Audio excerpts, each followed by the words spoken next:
Hello everyone, welcome you all in my YouTube channel unique aviation.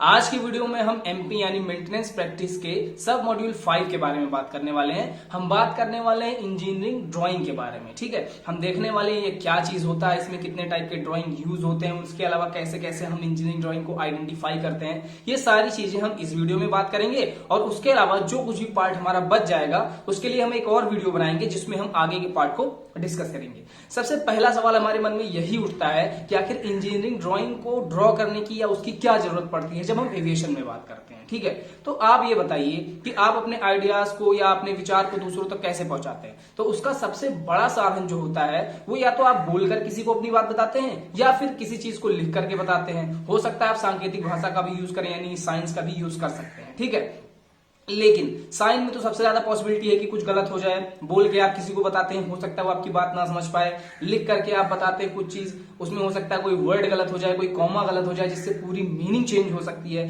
तो इन कारणों से इनके साथ साथ यानी रिटन नोट्स के साथ साथ हम इंजीनियरिंग ड्राइंग्स का यूज करते हैं, जिनमें हम लाइन का, सिंबल का, नोट्स का, इन सारी चीजों का यूज करते हैं ताकि बहुत ही एक्यूरेट डेटा को एक जगह से दूसरी जगह आसानी से ट्रांसफर किया जा सके बिना उसकी मीनिंग में किसी तरह का चेंज आए, यानी उसमें किसी भी तरह की मीनिंग का चेंज ना आने पाए। ठीक है, अब ये जो इंजीनियरिंग ड्राइंग आजकल के यूज होते हैं, इनमें हम जानते हैं आजकल के जमाने में कंप्यूटर का बहुत ज्यादा यूज किया जा रहा है। लेकिन एक मेंटेनेंस टेक्नीशियन जब एयरक्राफ्ट पर काम करता है या फिर किसी पार्ट को जब रिपेयर किया जाता है तो उसमें प्रिंटेड यानी कागज पर बने हुए इंजीनियरिंग ड्राइंग का यूज किया जाता है और इसी कारण से उसको बहुत ज्यादा मेंटेनेंस की जरूरत होती है, यानी कि उसको रख रखाव की बहुत ज्यादा जरूरत पड़ती है हमारी इंजीनियरिंग ड्राइंग को, क्योंकि वो एक्सपेंसिव होते हैं, बहुत ज्यादा वैल्यूएबल होते हैं। अगर एक बार फट जाए या कुछ हो जाए तो उसको काफी ज्यादा अप्रूवल के बाद दोबारा लाया जाता है। ठीक है, जब आप उसको कहीं भी निकाल रहे हैं तो ध्यान रखिए आपका हाथ साफ हो। इसके अलावा आप इन बातों का ध्यान रखिए कि उसको निकाल कर फैला ना दें, आप जहां से उसको निकाल रहे हैं वहीं पर रखें। तो ये सारी सावधानियां जो जनरल सावधानियां हैं वो आपको रखनी होती हैं। फिर बात आती है कि आखिर जो इंजीनियरिंग ड्राइंग है ये इंजीनियरिंग ड्राइंग कितने तरह का होता है। तो मेनली यानी अगर हम मेनली मुख्य प्रकार से बात करें तो ये 3 तरीके का होता है। ठीक है, पहला होता है डिटेल ड्राइंग, दूसरा होता है असेंबली ड्राइंग और तीसरा होता है इंस्टॉलेशन ड्राइंग। अब एक एक करके हम इसको अच्छे से समझते हैं कि इनकी मीनिंग क्या होती है। सबसे पहला आता है हमारा डिटेल ड्राइंग। तो डिटेल ड्राइंग क्या चीज है, ये किसी एक पार्ट के लिए बना होता है, यानी एयरक्राफ्ट का किसी एक पार्ट का एक डिटेल ड्राइंग होगा। उस डिटेल ड्राइंग में उसकी सारी डिटेल्स होंगी। कौन कौन सी डिटेल्स होंगी, उसका साइज क्या है, उसका शेप क्या है, वो कौन से मटेरियल से बना हुआ है, कौन सा मैन्युफैक्चरर ने कौन सा मेथड यूज किया उसको बनाने के लिए, ये सारी चीजें आपको डिटेल ड्राइंग के अंदर मिल जाएंगी। दूसरा होता है असेंबली ड्राइंग।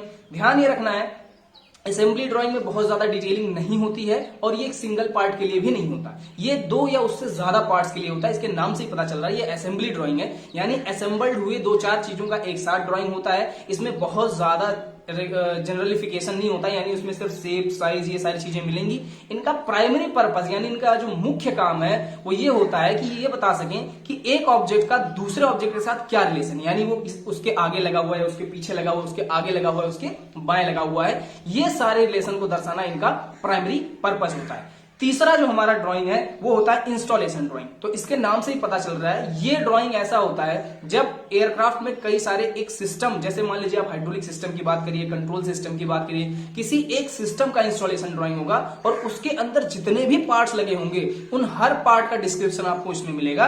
हालांकि ये बहुत ज्यादा डिटेलिंग में नहीं होता है, फिर भी आपको हर पार्ट की जानकारी मिलेगी।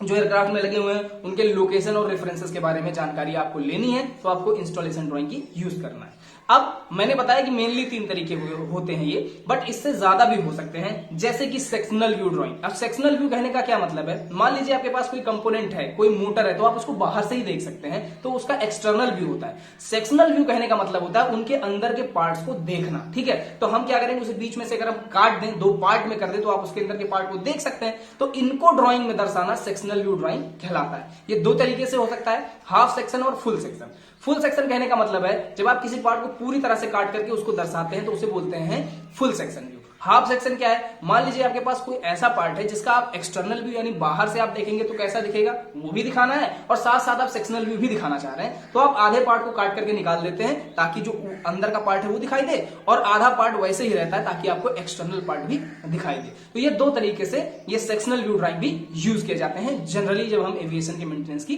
बात करते हैं।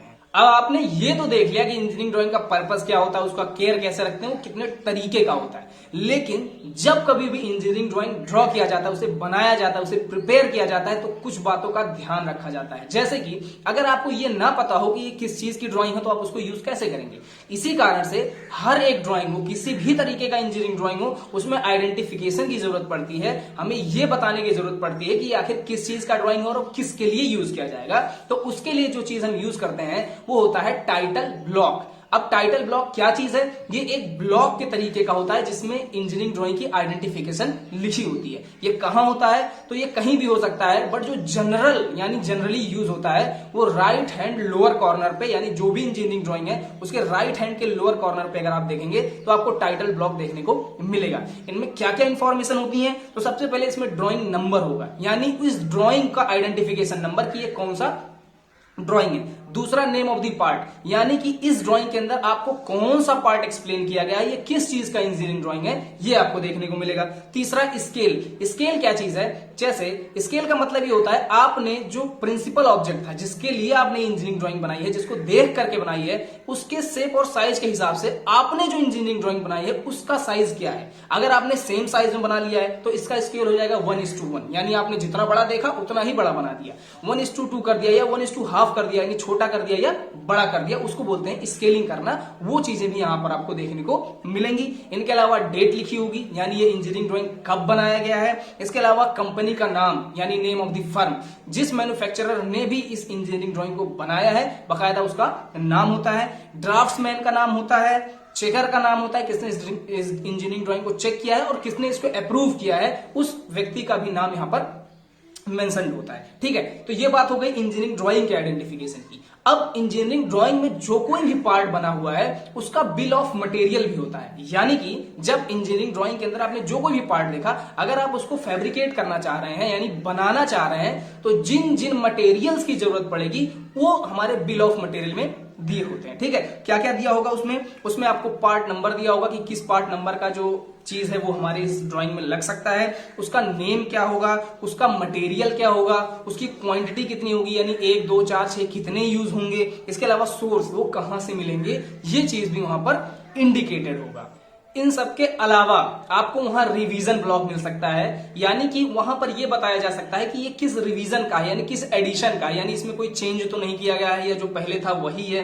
इनके अलावा वहां पर आपको स्पेशली कोटेड नोट्स मिल सकते हैं जो आपको स्पेशली ये बताएंगे कि इसका अल्टरनेट तरीका क्या हो सकता है, या अगर कोई इंपॉर्टेंट चीज जो आपको इंजीनियरिंग ड्राइंग का जो अप्रूवल मैन है अगर वो बताना चाह रहा है तो वहां पर नोट करके लिखा होगा। इसके अलावा आपको स्टेशन नंबर्स मिल सकते हैं या जोन नंबर्स मिल सकते हैं। जोन नंबर्स कहने का मतलब ये होता है कि इंजीनियरिंग ड्राइंग के अंदर बहुत सारे कंपोनेंट्स होते हैं और हर कंपोनेंट का एक नंबर दिया होता है। अब ये कब यूजफुल होगा? जैसे मान लीजिए कि आपने कोई छोटे स्केल की ड्राइंग देखी और अब आप उसको बड़े स्केल की ड्राइंग में से ढूंढ रहे हैं। ठीक है, तो छोटी चीजें हम जानते हैं बहुत ज्यादा कॉम्प्लिकेटेड होती है, बहुत जल्दी नजदीक होती हैं, तो आप जब बड़े ड्राइंग में उसको खोजते हैं तो काफी टाइम लग सकता है। लेकिन अगर आपने जोन नंबर देख लिया तो जो जोन नंबर आपका छोटे वाले ड्राइंग में होगा वही जोन नंबर आपके बड़े वाले ड्राइंग में होगा। तो इससे काफी ज्यादा आसानी हो जाती है जब आप एक से दूसरे ड्राइंग में शिफ्ट करते हैं जिनका स्केल अलग अलग होता है। स्टेशन नंबर्स का क्या यूज है?